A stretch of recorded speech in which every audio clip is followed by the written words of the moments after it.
Hi, so just a few reminders about things we went through earlier today.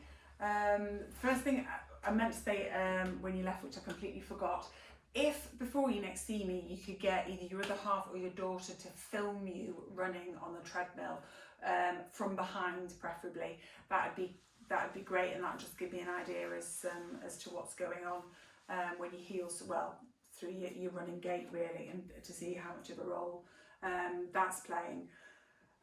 So I'm just going to go through some stretches and some strengthening. The idea being very much that if we strengthen other parts of your leg, we might just sort of reduce the load through that lateral compartment. We're also going to strengthen into that lateral compartment, so particularly your perineum. But obviously I want you to really monitor your symptoms with that, because we're going to ask those perineum to work sort of harder, and I suppose the argument is that actually potentially could make symptoms worse. Having said that, it's been a problem so long. On testing them today, they are weak, so I want us to at least try working into them.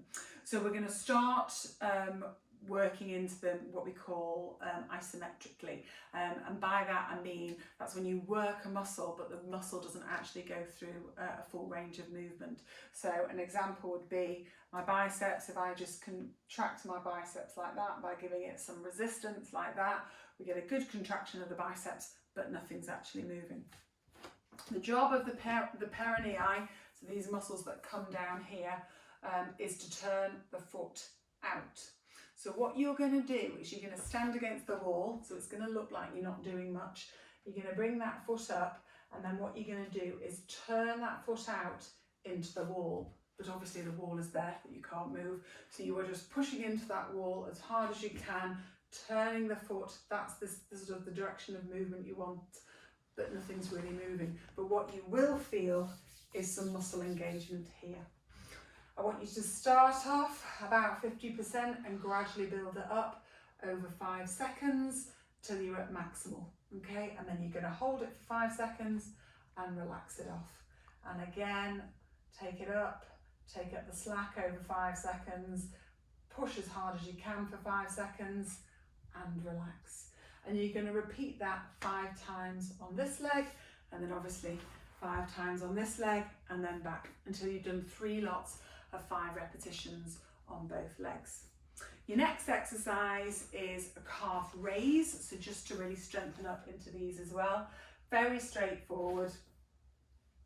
Again, do it one leg at a time. So if we do it on your left first, you're just pushing up. You're going to hold that for a count of 5 and slow, controlled release. Down. Once you're down, drive straight back up again. Hold for 5 seconds, really strong tight squeeze of that calf, slow controlled release. And again onto the other side, 3 lots of 5 repetitions on both sides. The next one I'm going to give you is for your glutes, your hamstring, and to a certain extent your calf. I think I showed you lying down on the bed, so we had you doing a single leg bridge like this on the plinth. So if we're working that right leg up in the air, and you are going to drive forward and up like that. You will really feel it into your glutes and your hamstring. If that feels too hard, you can do both together. If that feels too easy, your progression is to do it on a chair. So dig your heel in there, right leg's out of the way, and you are going to drive up like that, engaging your glutes and your hamstrings. Again, hold for 5 seconds, slow, controlled release down.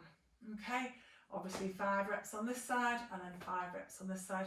And again, alternate until you've done 3 lots of 5 reps on both sides. So those are your strengthening exercises. Don't work into those cold, so make sure you've done a bit of a warm up, even if it's just 5 minutes on the treadmill, just to get everything going a little bit. Exercise wise with those, aim for 3 to 4 times a week. Working maximally, working really hard is what's going to give you sort of the best strength gains over the shortest period of time. So don't think it's a case of the more the better. You're better to work harder with smaller numbers of reps than to do higher numbers of reps. We can build up to that, that's endurance, but let's just get everything firing and working first of all.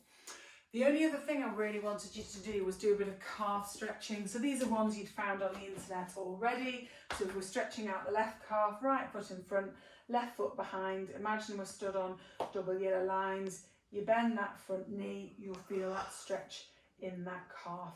The easiest thing to do with this is something you want to be doing sort of regularly several times a day. So you're just aiming to incorporate it into your day. So when you're brushing your teeth, when you're washing your hands, which you should all still be doing a lot of, you want to be in that position, and then obviously swap it over. That way, if you associate it with other things that you're doing daily, you end up doing that stretch several times a day without really having to think, oh, I really must do my stretches. So as I said, if you get a video of you running from the back, that would be absolutely brilliant. Any of that doesn't make sense, any problems at all, just drop me a text, give me a call. But otherwise, I'll see you in a couple of weeks. Thanks.